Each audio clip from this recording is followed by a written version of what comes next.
हे दोस्तों, पिछले कई सालों से मुझे ऑलवेज एक क्वेश्चन रेगुलर पूछा जा रहा है। लमसम इन्वेस्टमेंट कहाँ पे करना चाहिए?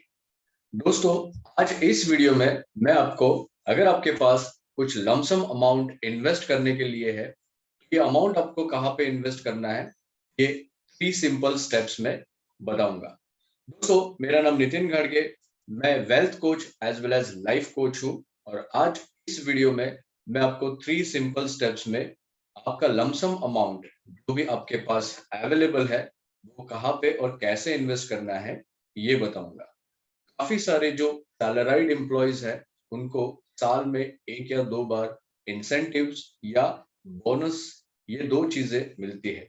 ऐसे सिचुएशन में वो अमाउंट आने से पहले आपको कहाँ पे इन्वेस्ट करना है, वो एग्जैक्टली पता होना बहुत जरूरी है। जैसे काफी सारे बिजनेसमैन भी है, प्रोफेशनल्स भी है, उनके पास कुछ लमसम अमाउंट आता है उनके बिजनेस में प्रॉफिट जनरेट होने के बाद। सो उनके पास भी ये क्वेश्चन मार्क ऑलवेज रहता है और ये क्वेश्चन मुझे लास्ट 10 to 11 ईयर्स से काफी लोगों ने पूछा हुआ है। ये 3 सिंपल स्टेप्स में जो मैं मेरे क्लाइंट के लिए और मेरे फाइनेंशियल लाइफ में प्रैक्टिस करता हूँ, उस प्रैक्टिस में ऑलवेज यूज करता हूँ। तो मैं स्क्रीन के ऊपर ये ब्लूप्रिंट्स आपको आज बताऊंगा।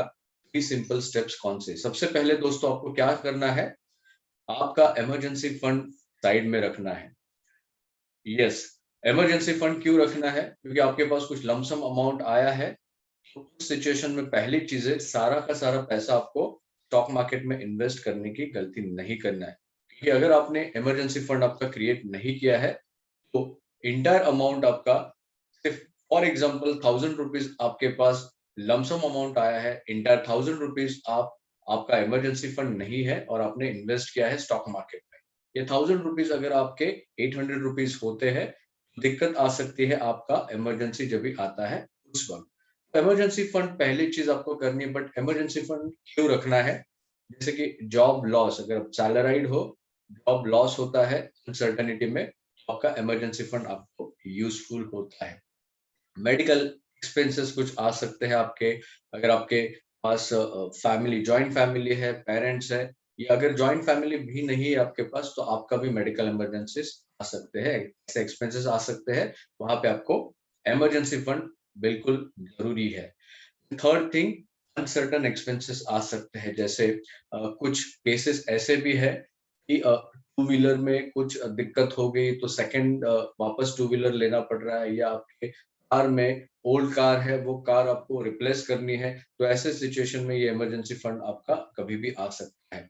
तो ये 3 चीजें आपको ध्यान में रखनी है इमरजेंसी फंड क्रिएट करने से पहले। बट बेसिकली 6 to 12 मंथ का आपका जो भी एक्सपेंस है मंथली, वो आपका इमरजेंसी फंड होना बहुत जरूरी है। इमरजेंसी फंड ये कहाँ पे रखना है, इसके लिए हम लोग अलग से एक वीडियो बनाएंगे। उस वीडियो में आपको एग्जैक्टली इमरजेंसी फंड कहाँ कहाँ पे आपको प्राप्त करना है, ये मैं बताऊंगा। देन सेकेंड चीज आपको ध्यान में रखनी है, आपके शॉर्ट टर्म और मीडियम टर्म गोल्स आपको सेट करने हैं।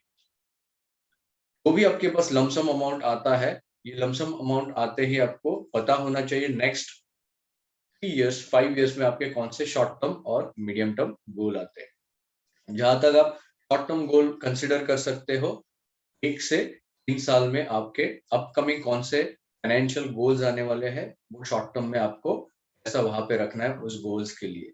मीडियम टर्म गोल आपका 3 से 5 साल में आपका जो भी मीडियम टर्म गोल है, से फॉर एग्जांपल आपको आपका कार अपग्रेड करना है, आपका घर अपग्रेड करना है, 1 BHK से आपको 2 BHK, 2 BHK से आपको 3 BHK लेना है। ये आपके मीडियम टर्म और शॉर्ट टर्म गोल्स के लिए आपको पैसा पार्क करना है। एंड थर्ड थिंग, ऑलवेज मैं कहता हूं कि जो भी आपका प्लानिंग के बाद लमसम अमाउंट आता है, लॉन्ग टर्म में आपको मैक्सिमम इन्वेस्ट करना बहुत जरूरी है। दोस्तों, अगर आपको जल्द से जल्द आपका फाइनेंशियल फ्रीडम अचीव करना है, 5 इयर्स 10 इयर्स में आपको फाइनेंशियली फ्री होना है, तो आपका मैक्सिमम लमसम अमाउंट आपका लॉन्ग टर्म में इन्वेस्ट होना बहुत जरूरी है। स्टॉक मार्केट में आप इन्वेस्ट कर सकते हो, स्टॉक मार्केट में आप direct equity as well as आप म्यूचुअल फंड रूट से आप इन्वेस्ट कर सकते हो। अगर आप रेगुलर स्टॉक मार्केट में इन्वेस्ट करते हो, आप यहाँ पे एलोकेशन कर सकते हो। यहाँ पे आपको 3 चीजें ध्यान में रखनी है स्टॉक मार्केट में इन्वेस्ट करने से पहले। इंटायर जो भी आपका लमसम अमाउंट है, फॉर एग्जाम्पल 1000 रुपीज आपका लमसम अमाउंट है, 1000 रुपीज इमीडिएट आपको स्टॉक मार्केट में इन्वेस्ट नहीं करना है, क्योंकि स्टॉक मार्केट प्रिडिक्ट करना बहुत डिफिकल्ट है दोस्तों। तो यहाँ पे आपको रेशियो रखना है, 50% आप किसी लिक्विड अकाउंट में रख दो, 50% आप किसी स्टॉक मार्केट या इंडेक्स फंड में आप इन्वेस्ट कर सकते हो। और यहाँ पे थोड़ा सा आपको क्लैरिटी आना बहुत जरूरी है। आपने म्यूचुअल फंड में पहले इन्वेस्ट नहीं किया है, तो मैं आपको यहाँ पे सलाह दूंगा, किसी फाइनेंशियल एडवाइजर को आप कंसल्ट कीजिए। एज वेल एज बेसिक अगर आपको गाइड रखना है तो 50% आप म्यूचुअल फंड, लिक्विड फंड जो म्यूचुअल फंड में है वहां पे इन्वेस्ट कर सकते हो। देन 50% आप इंडेक्स फंड में इन्वेस्ट कर सकते हो। बट ये अगेन ये 50% आप लिक्विड फंड में क्यों इन्वेस्ट कर रहे हो? क्योंकि स्टॉक मार्केट जैसे कि प्रेडिक्ट करना बहुत डिफिकल्ट है। यहाँ से मार्केट में अगर करेक्शन हो रहा है, वापस आपको री इन्वेस्ट करने के लिए आपके पास लिक्विड फंड में पैसा होना बहुत जरूरी है। ताकि अगर मार्केट डाउन होता है, आपका एनएवी भी डाउन हो रहा है, अच्छे यूनिट्स आपको री इन्वेस्ट करने के लिए अवेलेबल है। देन 50% आप इंडेक्स फंड में भी जो इन्वेस्ट करोगे, वहां पे भी डायरेक्टली 50% आपको इंडेक्स फंड में नहीं करना है। आपको लिक्विड फंड में इन्वेस्ट करना है, किसी शॉर्ट टर्म फंड में इन्वेस्ट करना है, वहां से आपको सिस्टमैटिकली ये फंड को इंडेक्स फंड में ट्रांसफर करना है। ये तीसरी चीज बहुत इंपॉर्टेंट है। इस तीसरी चीज में आपको मैं यहाँ पे एक एग्जांपल दूंगा।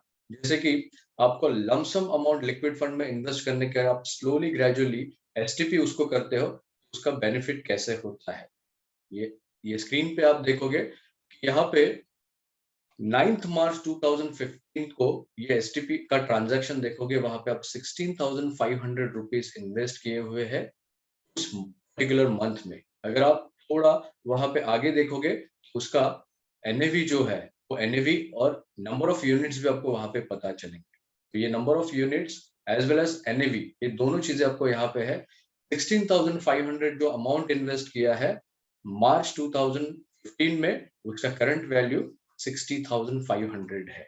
हाँ दोस्तों, ऑलमोस्ट ये फंड 4 टाइम से ग्रो हुआ है 7 इयर्स में। 7 इयर्स में ये फंड 4 टाइम से ग्रो हुआ है। अगर आप लास्ट में देखोगे उसका रिटर्न सीएजीआर अप्रोक्सीमेटली 20.81, मतलब 21% का सीएजीआर है। अगर आप ये पैसा लमसम जो आता है वो स्लोली ग्रेजुअली सिस्टमेटिकली इन्वेस्ट करते हो, तो आपका रिटर्न्स का एवरेज आउट करना बहुत इजी हो जाता है। सेकेंड मंथ में भी देखोगे 16,000 का वापस इन्वेस्टमेंट हुआ है। एवरी वीक वो ग्रेजुअली इन्वेस्टमेंट किया है, वहां पे भी 61,000 का गेन हुआ है। देन थर्ड वीक में भी आप देखोगे 23 मार्च 2015, वहां पे भी अमाउंट 16,500 किया है, उसका करंट वैल्यू 63,000 हुआ है।